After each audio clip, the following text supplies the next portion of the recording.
ముఖ్యమంత్రి చంద్రబాబు నాయుడు గారు, ఫస్ట్ మన డిప్యూటీ సీఎం పవన్ కళ్యాణ్ గారు, ఆయన టచ్ చేసేంత అయితే ఉండదు, బట్ ఆయన గురించి ఏదైనా చెప్పాలంటే ఏం చెప్తారు? కొణిదెల పవన్ కళ్యాణ్ గారిని ఎట్టి పరిస్థితుల్లోనూ మార్చబోరని అందరికీ తెలిసినటువంటి విషయమే. ఉప ముఖ్యమంత్రిగా వారు కొనసాగుతారు. నెక్స్ట్ నారా లోకేష్ గారు వారు కొనసాగుతారు. సమీప భవిష్యత్తులో ముఖ్యమంత్రి కావాలని వారి అభిమానులు కోరుకుంటున్నారు.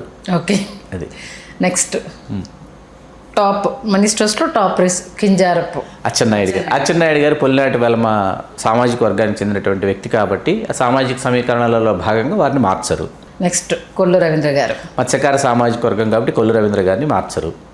నాదెండ్ల మనోహర్ గారు కొనసాగుతారు. కాకపోతే ఉమ్మడి గుంటూరు జిల్లా నుంచి నారా లోకేష్ గారు తెలుగుదేశం, నాదెండ్ల మనోహర్ గారు జనసేన నుంచి ఉన్నారు కాబట్టి, అయినప్పటికీ అక్కడ మరొక ఉమ్మడి గుంటూరు జిల్లాలో కమ్మ సామాజిక వర్గం నుంచి మరొకరు ఆశిస్తున్నారు. ఒకరు పత్తిపాటి పుల్లారావు గారు, మరొకరు ధూళిపాళి నరేంద్ర గారు. చూడాలి సమీకరణ అసలు అక్కడ కుదురుతుందా కుదరదు అన్నది చూడాలి ఏం జరుగుతుంది. నెక్స్ట్ పొంగూరు నారాయణ గారిని కొనసాగిస్తారు.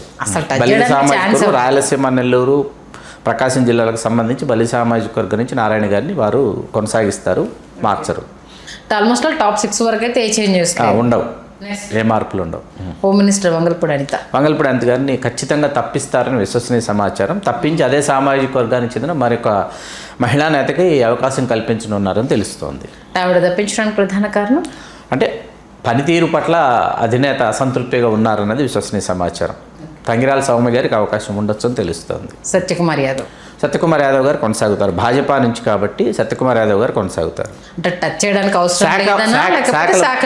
శాఖల్ని మారుస్తారు. ఓకే, సత్యకుమార్ యాదవ్ గారు శాఖ మారబోతున్నారు. వైద్య శాఖ మాత్రులు కూడా శాఖ మారుతుంది.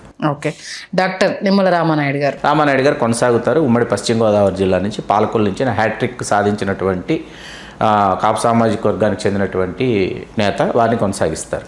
మహమ్మద్ ఫరూక్ గారిని తప్పించి ఉమ్మడి చిత్తూరు జిల్లాకు చెందిన మదనపల్లికి చెందిన షాజహాన్ బాషా గారికి అవకాశం ఉంటుందని తెలుస్తుంది.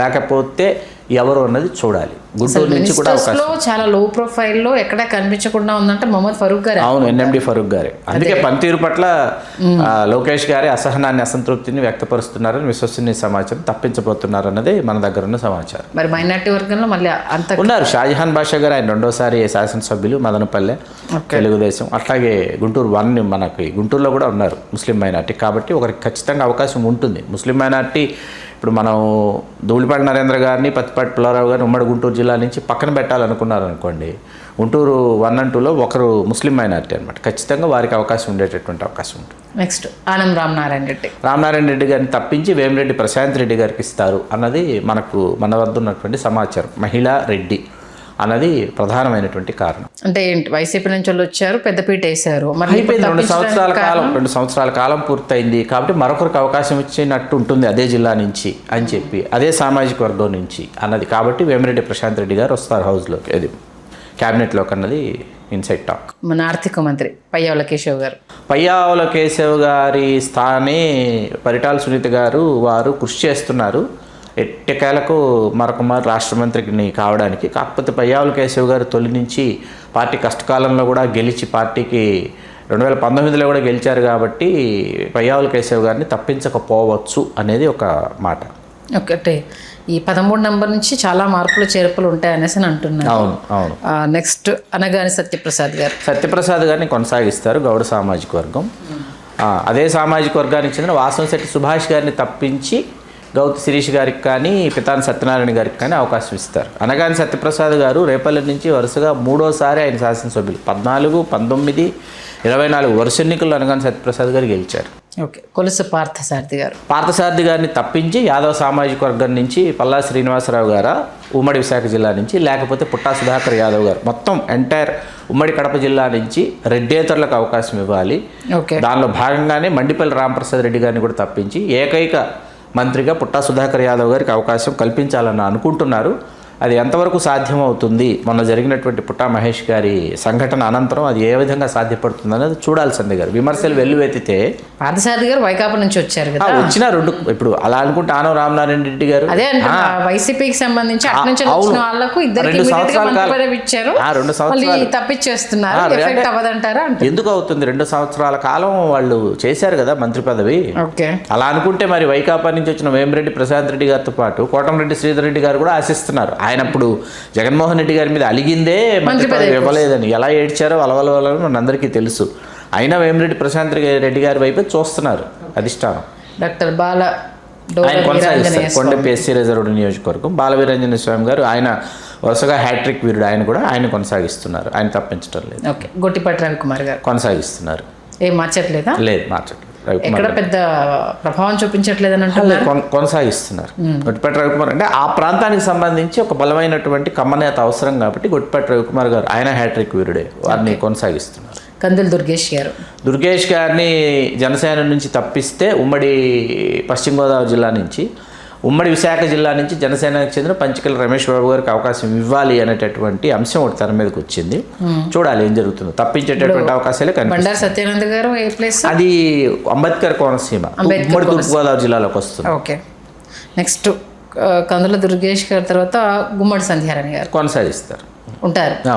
అసలు అయితే ఆమెనే తప్పిస్తారు అనేది బాగా వినిపించింది. అంటే తప్పిస్తే రంపచోడవరం శాసనసభ్యురాలు మిరియాల శిరీష్ గారికి ఇవ్వాలి. ఓకే, అంగన్వాడీ టీచర్గా ఆవిడ తన ప్రయాణాన్ని ప్రారంభించిన వ్యక్తి, చాలా సింపుల్ లో ప్రొఫైల్లో ఉంటారు. కాకపోతే మన్యం నుంచి ఇస్తే రంపచోడవరం నుంచి మిరియాల శిరీష్ గారికి అవకాశం ఉంటుంది సంధ్యారాణి గారిని తప్పిస్తే.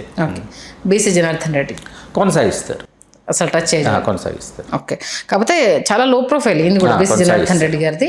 బట్ మీడియాలో కూడా కొంచెం అడావుడి కానీ అది కానీ చాలా తక్కువ ఆయన బీసీ జనార్దన్ రెడ్డి గారు. నెక్స్ట్ టీజీ భరత్ కొనసాగిస్తారు, వైశ్య సామాజిక వర్గం నుంచి కదా, యంగ్ జనరేషన్ కాబట్టి ఆల్మోస్ట్ అదే అనబోతుంది లోకేష్ కాబట్టి కొనసాగిస్తారు. నెక్స్ట్ వచ్చేసి సవిత కురబ సామాజిక వర్గం బీసీలో ఆవిడని కొనసాగిస్తారు. తర్వాత వాసంశెట్టి సుభాష్ తప్పించే వాసంశెట్టి సుభాష్ గారిని తప్పించే గౌతు శిరీష్ గారు లేకపోతే పితాని సత్యనారాయణ గౌడ్, వాళ్ళిద్దరిలో ఒకరికి అవకాశం ఉంటుంది.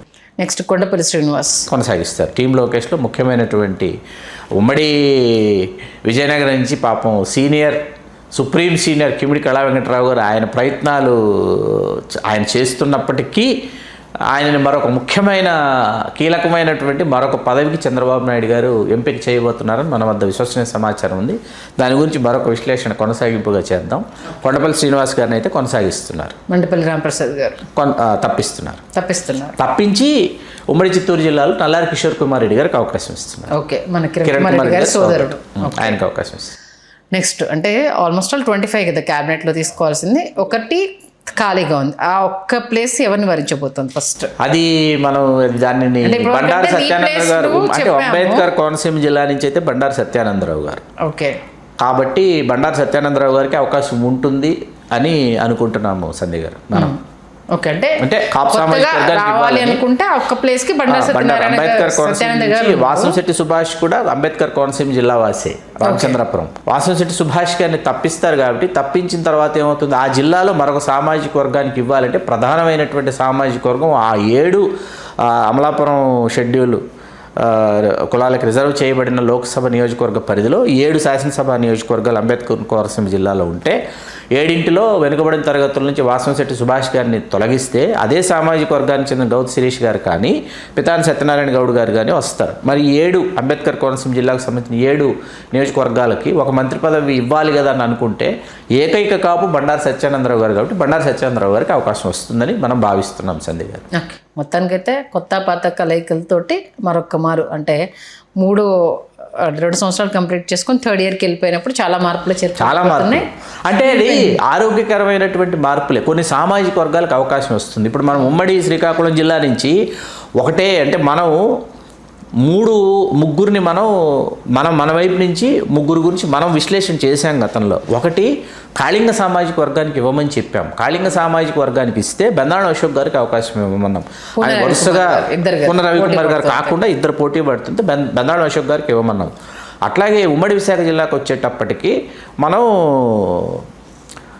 గణబాబు గారికి ఇవ్వమన్నాం. గౌర సామాజిక వర్గానికి ప్రాతినిధ్యం లేదు, మెయిన్ ప్రాధాన్యత ఇస్తే గణబాబు గారికి ఇవ్వండి అని అన్నారు. యాదవ్ సామాజిక వర్గం నుంచి మీరు కొలుసు పార్థసారథి గారిని తప్పిస్తే సుధాకర్ యాదవ్ గారు, పల్లా శ్రీనివాసరావు గారు ఒకరు, ఇద్దరిలో ఒకరికి అవకాశం ఇవ్వమన్నాం. కాపుకి వచ్చేటప్పటికి ఏమైందంటే ఖచ్చితంగా కోనసీమ కాపుకైనా బండారు సత్యేంద్రరావు గారికి ఇవ్వమని మనం సూచించడం, రాజకీయ విశ్లేషకుడిగా మనం సూచించడం జరిగింది. మెయిన్ నలుగురు గురించి అయితే చాలా ప్రథమంగా చెప్పడం జరిగింది. అది సంధ్య గారు మొత్తానికి అంటే మంచి అంటే వాతావరణం ఉంటుందని అనుకున్నా గతంలో వైఎస్ఆర్సీపీలో కూడా ఈ మార్పుల చేర్పులు కొంత కొంపం ఉంచాయి. మరి ఈసారి దీనికి సంబంధించి ఆ మార్పుల చేర్పులకు సంబంధించి మరి అధిష్టానం జాగ్రత్తలు తీసుకుంటే రాబోయే రోజుల్లో నెగిటివిటీ ఎఫెక్ట్ లేకుండా అయితే ఉండే అవకాశం ఉంటుంది. అంటే మీరు లేవనెత్తినటువంటి అంశం చాలా కీలకమైన అంశం. మీరు ఏమన్నారు, జగన్మోహన్ రెడ్డి గారు గతంలో ఇటువంటి ప్రయత్నమే చేసి 2.5 years అంటే ఆయన ఏం చేశారంటే 2.5 సంవత్సరాలు ఉన్న టీము ఉండదు, నేను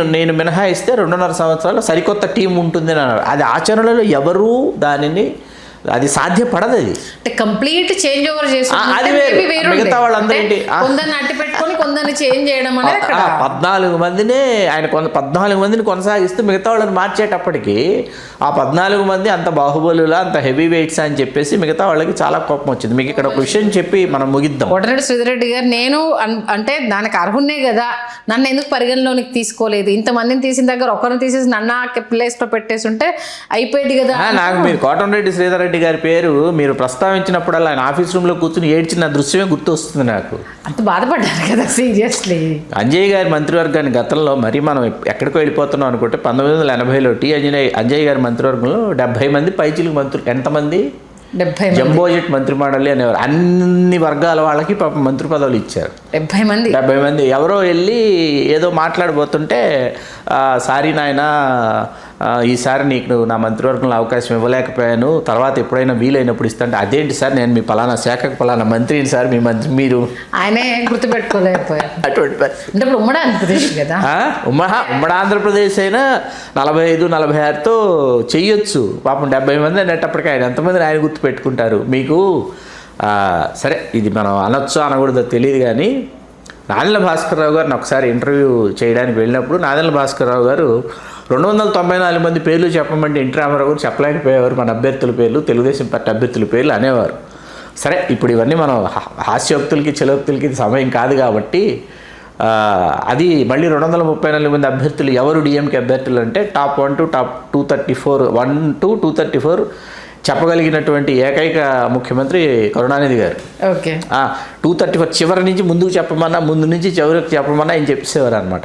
వాళ్ళతో పోలికొద్దు, అటువంటి మహానాయకులతో మహామహులతో పోలిక కాదు. కానీ ఇప్పుడు ఇక్కడ మంత్రిమండలిలో అయితే సమూలంగా కాకపోయినా ఒక 30-35% అయితే ఒక స్పష్టమైనటువంటి మార్పులు అయితే ఉంటాయి.